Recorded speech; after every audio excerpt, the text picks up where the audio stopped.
Welcome to జిన్యూస్ global. నేను మీ గణేష్.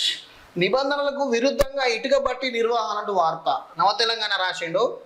దీని గురించి నిన్న నేను చూపెట్టిన అక్కడ బూర్ది లేచి గ్రామాలలో పడి చాలా ఇబ్బందులు అవుతున్నాయని చెప్పి కూడా వార్త పెట్టిన. అదేవిధంగా ఆ ఇటుకలు ఉనుకబోసి ఆ ఇటుకలను కాలబెడుతుంటే దాని నుంచి వచ్చే పొగ ఆ కంపు మొత్తం గ్రామాలలో పోయి ప్రజలకు చాలా ఇబ్బంది అవుతుంది కూడా అని చెప్పిన. అదేవిధంగా దాని పక్కపొంటి డబుల్ బెడ్రూమ్ ఇళ్ళకు కూడా ఆ దగడు పోయి చాలా ఇబ్బందులు పడుతున్నారు ప్రజలు. దీన్ని ఏ విధంగా అయినా కట్టడి చేయండి అని చెప్పి వాళ్ళు ఫోన్ చేయడం జరిగింది. అయితే దాని మీద వార్త వేసిన నేను తెలుసుకున్న ప్రకారంగా చూసుకున్నట్టయితే ఈ వెంకటేశ్వర బ్రిక్స్ అనేది నిబంధనలకు విరుద్ధంగానే ఉందని తెలుస్తూ ఉన్నది. ఏ విధంగా అంటే దీనికి ఒక పొల్యూషన్ బోర్డు నుండి లైసెన్స్ లేదు, ఎన్విరాన్మెంటల్ బోర్డు నుండి లైసెన్స్ లేదు, ట్రేడ్ లైసెన్స్ చేసిరట కానీ ఆల్రెడీ అది ఎక్స్పైర్ అయిపోయిందట. లేబర్ లైసెన్స్ కూడా లేదు. ఇతర డిపార్ట్మెంట్ నుంచి ఇది ఇరిగేషన్ డిపార్ట్మెంట్ నుంచి లైసెన్స్ లేదు. స్థానిక ఎంఆర్ఓ రెవెన్యూ ఆఫీసర్ నుంచి కూడా లైసెన్స్ లేవట. కేవలం వాళ్ళు ప్రభుత్వ అండదండలతోటి ప్రభుత్వాన్ని దగ్గర పెట్టుకొని ఎలాంటి లైసెన్స్ లేకుండా అక్కడ ఇటుక బట్టీలు నడిపిస్తూ ఉన్నారు. దీని మీద స్థానిక ఎంఆర్ఓ గారు ఎందుకు చర్యలు తీసుకోవడం లేదు? దీని మీద స్థానిక ఎంపీడీఓ గారు ఎందుకు చర్యలు తీసుకోవడం లేదు? దీని మీద స్థానిక ఆర్డీఓ గారు ఎందుకు చర్యలు తీసుకోవడం లేదు? జిల్లాలో ఉన్న కలెక్టర్ ఎందుకు చర్యలు తీసుకోవడం లేదు? ఎందుకు చర్యలు తీసుకోవడం లేదు? ప్రజలకు హాని కలిగజేసే ఈ ఇటుక బట్టీలను ఎందుకు సీజ్ చేయడం లేదు? చెప్పండి. ఈ నిజాన్ని నిర్భయంగా మీరు ప్రెస్ మీట్లో చెప్పండి. ఎందుకు చెప్పడం లేదు? మీరు ప్రజలకు హాని జరుగుతుంది అని చెప్పి పలుమార్లు పేపర్లలో వచ్చినా న్యూస్లో వచ్చినా కూడా అధికారులు ఎందుకు నీరు గారుస్తూ ఉన్నారు? దీని మీద మీరు ఈ ప్రజానికానికి స్పష్టంగా చెప్పాల్సిన అవసరం ఉన్నది. అదేవిధంగా మీరు ఈ ఓనర్లతో కుమ్మక్కైరా అయితే ఎంతవరకు కుమ్మక్కైనారు? దీని మీద కూడా మీరు స్పష్టంగా ఈ ప్రజానికానికి ప్రెస్ రూపంలో చెప్పాల్సిన అవసరం ఉన్నది.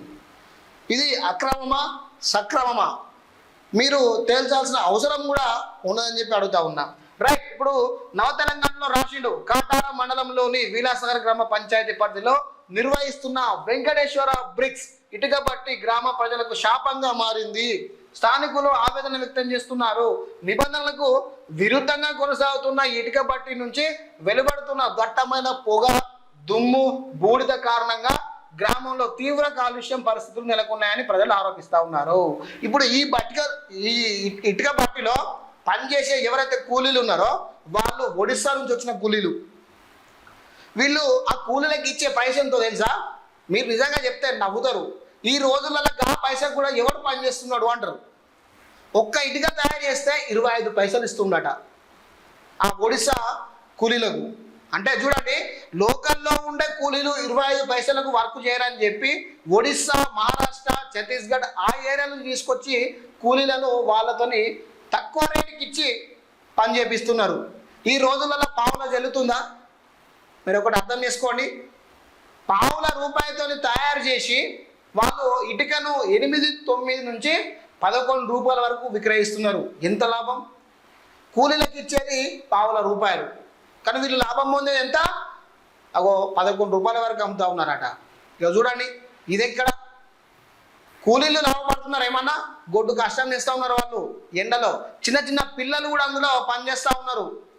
నేను నిన్న విజిట్ చేయడానికి వెళ్ళిన వెంకటేశ్వర బ్రిక్స్ దగ్గరికి విజిట్ చేద్దామని పోతే అక్కడ చిన్న చిన్న పిల్లలు ఇటుకలు మోస్తున్నారు. అరే క్యారాబాయ్ మీరు ఇద్దరు క్యా కమ్ కర్తే అంటే వాళ్ళు, నేను కెమెరా పెట్టగానే డైరెక్ట్గా అక్కడ ఎవడో తెలిసిన క్యాండిడేట్ ఉన్నాడు, అరే కెమెరా వాళ్ళ ఇద్దరు ప్రెస్ ఆగా తూ అందరు అనగానే పోరాగాళ్ళు కుప్పలు ఉరుకుతాను. అరే మీరు ఇక్కడ ఏం పని చేస్తున్నారా క్యాకరే అంటే కూర్చున్నాయి సార్ మాకు నై మాలూమ్ అంటున్నారు. చూడండి, చిన్న చిన్న పిల్లలతో కూడా పని చేపిస్తారు. అంటే చిన్న పిల్లలు వచ్చిర్రు, ఎలా వస్తున్నారు వాళ్ళు? ఒకవేళ ఒడిస్సా నుంచి ఫ్యామిలీ వస్తే, కొడుకు బిడ్డ ఉంటే ఫ్యామిలీతో పాటు వాళ్ళ పిల్లలు కూడా వస్తారు. వాళ్ళు ఏం చేయాలి? పిల్లలు వాళ్ళు రూములలో ఉండాలా లేదా బళ్ళో ఉండాలా, వాళ్ళు చదువుకుంటూ ఉండాలా. కానీ పిల్లలతోని కూడా పని చేయించి వీళ్ళు ఇటుకలు తయారు చేపిస్తున్నారంటే చూడండి, అంతటి ఘనకార్యం కూడా చేస్తూ ఉన్నారు వీళ్ళు. దీని మీద చర్యలు తీసుకోరా అంటే దుఃఖం వస్తుంది.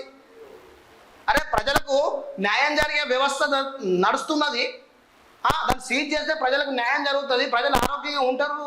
దాన్ని సీజ్ చేయరా అంటే ఈ అధికారులకు దుఃఖం వస్తున్నది. ఎందుకు? అక్రమాలు ఉన్నాయి, దాన్ని సీజ్ చేయండి అంటే అధికారులు ముందుకు ఎందుకు వస్తలేరు? అలాంటి అక్రమాలను సీజ్ చేస్తే మాకు వచ్చే కమిషన్ పోతా అని చెప్పి వీళ్ళు రావడం లేదు. అంతే తప్ప వీళ్ళు ఏదో పెద్దగా అదని మాత్రం కాదు. సక్రమంగా ఉన్నదాని దగ్గరికి పోయి 100 క్వశ్చన్లు ఎత్తారు ఈ అధికారులు. ఇది ఎలా నడిపిస్తున్నావు, దీని పర్మిషన్ ఏది, అది ఇది అని చెప్పి 100 క్వశ్చన్లు ఎత్తారు. దాన్ని లాస్ట్కు ఎటో దిక్కు చేస్తారు. అక్రమంగా నడిపించేదాన్ని సీజ్ చేయరా అంటే ఏ అధికారం ముందుకు రాడు. మరి ఎందుకు వస్తలేరు అధికారులు? ప్రజల చోతనే కదా మీరు ట్యాక్సులతో జీతాలు తీసుకునేది. మరి జీతాలు తీసుకున్నప్పుడు ప్రజలకు శ్రేయస్ కోసం పనిచేయాలి, కానీ మీరు మీ సొంత ప్రయోజనం కోసం ఎలా పనిచేస్తారు? ఈ అధికారులను కూడా నిజంగా ఈ అధికారుల తప్పిదం కూడా చాలా ఉన్నది. నిమ్మకు నీరెత్తినట్టు చూస్తూ ఉన్నారు కాబట్టి అక్రమాలు చేసేవాడు అక్రమాలు చేసుకుంటూ పోతున్నాడు. ఇకనైనా ప్రజలారా ఒకసారి మీరు ఆలోచించండి, ఈ వీడియో షేర్ చేయండి, సబ్స్క్రైబ్ చేయండి, ఒక నలుగురికి పంపించే ప్రయత్నం చేయండి. అయితే నీకు ఒకటి చూపెడతా ప్రజలారా, చూడండి. ఇది ఉంది కదా, ఈ రిపోర్టు యాక్చువల్ కనబడుతుందో లేదో ఒకసారి జూమ్ కొట్టే ప్రయత్నం చేయ బ్రదర్. ఇది మేము ఏం చేశామంటే కాటారం సబ్ డివిజన్లో కనబడుతుందా, కాటారం సబ్ డివిజన్లో అక్రమంగా ఇటుకలు తయారు చేస్తున్నారు.